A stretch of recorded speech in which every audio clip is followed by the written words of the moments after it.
Hello, and welcome to another episode of Hematology Horizons. My name is Elissa Baldwin, and I am the Director of National Patient Education at the Leukemia and Lymphoma Society. Today, I am joined by Dr. Jeffrey Zonder. He is a hematologist at the Karmanos Cancer Institute in Detroit, Michigan. Welcome, Dr. Zonder, and thank you so much for joining us today. Thanks for the invitation. So today, we are talking about side effects for blood cancer. I'm sure it's something that patients really want to hear about. And so our first question today is, what are side effects and why do they happen with blood cancer treatment? Well, side effects are any negative new side effect that occurs when a patient's undergoing therapy for cancer, whether it's blood cancer or other kinds of cancer. Really, it's something that all patients undergoing therapy have to deal with in one way or another. Regarding blood cancer medications in particular, do all of them have side effects? I'd say yes. I mean, there are really no cancer therapies that have no side effects. The side effects differ according to the treatment. I think with with blood cancers, we're often worried about the effect on blood counts. So it's a big thing we see, especially with leukemia and lymphoma therapy, to some degree myeloma therapy. Where low blood counts, low neutrophil counts specifically, can make patients prone to infections. But it's also true even with newer, more targeted therapies, and that's true for different reasons. I mean, sometimes the target's not perfect. So even though a cancer therapy may be very good at inhibiting one specific molecular target on a cancer cell, maybe it also inhibits other targets in other tissues to a lesser degree. Are these side effects always happening immediately after the treatment, or can they happen a good amount of time later? It varies from side effect to side effect, and also with different therapies. Some side effects, the classic might be like nausea and vomiting, right? I mean, if a therapy might upset your stomach within hours of getting it. Sometimes we'll know immediately later that day if a person is having that specific side effect. Other side effects like low blood counts that I mentioned earlier, those happen at a predictable time point over the course of a cycle. So you can predict, like with an average lymphoma therapy, blood counts are going to sort of hit rock bottom 7 to 10, 14 days into the cycle, but then they'll recover in time for that next round of chemotherapy just a week after that. There are some side effects that really sneak up on us gradually. So the one that, as a myeloma physician, that I worry about a lot is peripheral neuropathy. Right? So that can be like a gradually progressive side effect of certain chemotherapy drugs. And what is that? Peripheral neuropathy is injury to the sensory nerves, usually sensory, rarely motor, but sensory nerves in the fingers and toes, and so you get what we call a stocking glove distribution symptom, where numbness and tingling, sometimes pain, can sort of creep up your fingers and toes up into the hands and arms and legs, and it's the kind of side effect absolutely manageable as long as you're paying attention. And so being aware of it early on as it's developing is key. And that way you can minimize the chances that it becomes a progressive, permanent problem. Now, we've heard a lot lately about cellular therapy, so stem cell transplant and also CAR T-cell therapy. Now, what are the common side effects for those therapies? Well, those therapies, those differ a little bit. With stem cell transplant, really, when you're using your own stem cells, the therapy is really just a high dose of chemotherapy, and so the side effects are similar to the side effects we see with other chemotherapies, generally more intensive. And fortunately, it's a one-time intensive cycle of treatment, so those side effects are really sort of stacked up in that first month or so, and then gradually resolve. With allo transplant, you can also have those kinds of early side effects, but then there's the consequences of having medications to suppress the immune system to prevent graft-versus-host disease. CAR T cells are a newer and really different thing.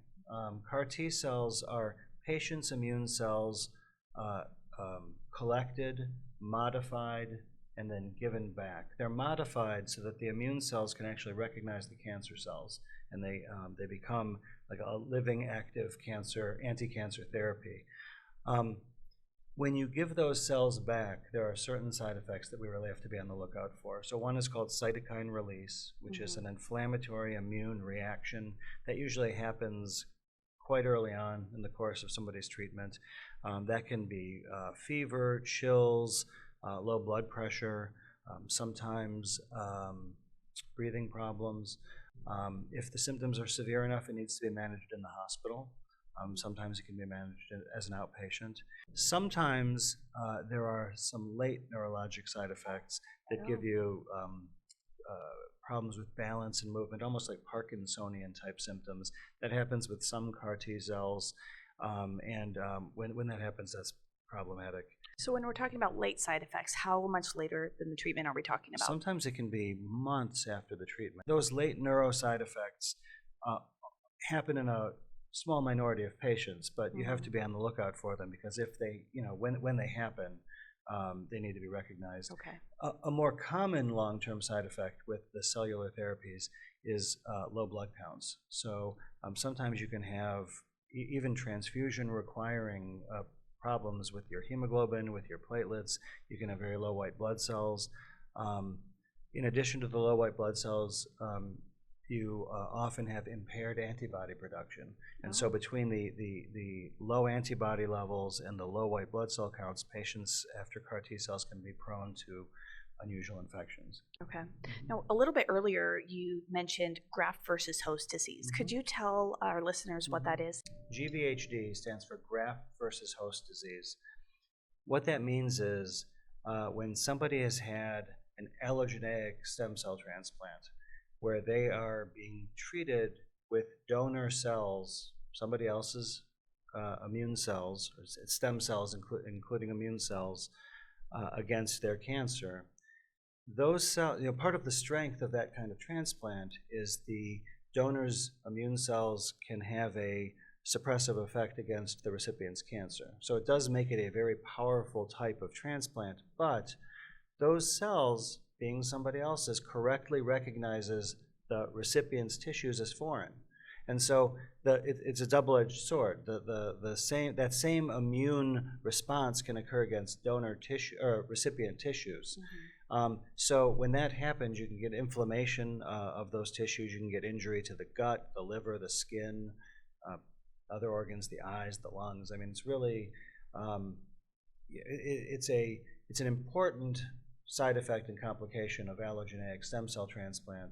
And because of that, patients undergoing these procedures generally need to have medications given which blunt that donor immune response against their tissues to prevent graft-versus-host disease. Now, you've mentioned quite a lot of different side effects between the cellular therapies and general medications. Now, are they manageable? Almost all side effects are manageable, and frankly, most of them are manageable outside of the hospital, as long as there's good communication about the side effects that a patient's experiencing. Okay. Yeah. Again, I mentioned before peripheral neuropathy. That's an example of a side effect where it's best managed by it's best managed, if we're aware of it, by making adjustments in the medications that are causing it. Also, there are some side effects that it's very important to take preventative measures all along the course of therapy to minimize the chances of those happening at all. Now, I'm an acute myeloid leukemia survivor, and I know I had chemotherapy, and I know that a lot of people going into chemotherapy are very scared at what the side effects are going to be. We've always heard about the weight loss, significant weight loss sometimes, or nausea and vomiting. And one thing I think I really appreciated from my care team was that they were like, listen, we don't want you to vomit. We don't want that. And so if you let us know that you are feeling nausea or that you're feeling like you have to vomit, we want to make sure that we're giving you medication to prevent that in the first place, so that you aren't miserable when you're going through this, and we can try to help as much as possible. Is that a pretty common It is. I mean, some regimens, symptoms like nausea and vomiting are so predictable based on the medications being used that we know we have to give medications ahead of time to prevent that symptom from developing. But then also, it's usual for patients to have medications on hand at home to address those symptoms if they have breakthrough symptoms, despite the preventative ones we gave in the clinic. Now that we know that side effects really can be managed to some degree, I'm sure patients and their loved ones may be listening and wondering if they have a known side effect come up, or maybe something's just feeling off. Should they immediately tell their treatment team, or should they maybe just wait till the next visit? I think two-way communication is very, very important. I tell patients, honestly, many of my patients have heard me say this to them. If it crosses your mind that maybe you should call your physician about a side effect, it probably means you should call them right then, right? If you're wondering if you should, the answer is yes, because something is going on that's severe enough to make you wonder that in the first place. So I encourage patients to call about side effects. Also, though, if there's good communication from the care providers end, right, we can, I think, establish reasonable expectations about, what a patient might experience from a given regimen. I try to talk about side effects as, common, less common, rare, but important. Rare but important is key, right? And so patients, I think, need to understand that certain side effects, like fever when your white blood cell count is low, that's something you have to call about right immediately then. And that's not and that doesn't mean calling first thing in the morning if you're experiencing the symptom when you're watching, the Late Show. It means calling right then. And also, if we've done our job, patients understand if for whatever reason in that circumstance they can't reach somebody from the care team, the next step really ought to be the emergency room or an urgent care. There are some side effects that do require immediate management. Other side effects, if they're less severe, if they're predictable, if a patient is prepared for them, diarrhea is a great example. If you're having an episode or two of diarrhea without a fever, without bleeding, and you were told ahead of time you might get diarrhea from this regimen, then a patient can, I think, be more comfortable and confident overnight before calling the team first thing in the morning, right? Yes. But they have to understand what the significance of each of those side effects is and how important one is relative to the other. So the important ones, the ones that need immediate medical attention, some of the ones that I mentioned after CAR T therapy or these new antibodies, we have bispecific antibodies. If you have a fever the night after getting that therapy, if you have lethargy or confusion the night after getting that therapy, that's an immediate, that requires immediate attention. And so, to do those therapies as an outpatient, there has to be a care team that's reachable. Yes, absolutely. And I think that's very good advice for patients and their loved ones to understand, is that you're not bothering the care team. You're not bothering your treatment team for any side effects, any concerns that come up, that they should just be comfortable in contacting you right away for anything that feels off, anything they're concerned about. I'd much rather get a phone call in the evening about a symptom that doesn't actually require hospitalization than hearing about a side effect for the first time from an ICU physician the next morning, right? Right. And so it's, I agree. I think, patients should feel like they can reach out if they're having a symptom that they don't understand or don't feel they can manage comfortably at home. Absolutely. Well, thank you so much, Dr. Zonder, for joining us today. We really appreciate you telling us all about side effects, and hopefully our viewers will take that to heart and be sure to contact your treatment team if you are feeling any side effects or feeling something is off. They are here and ready to listen and try to help you out to manage those symptoms. And so thank you again for joining us for another episode of Hematology Horizons. Be sure to check out the link below for more information on side effects that you may experience for your treatments, and we will see you next time. So thank you again. Thanks so much.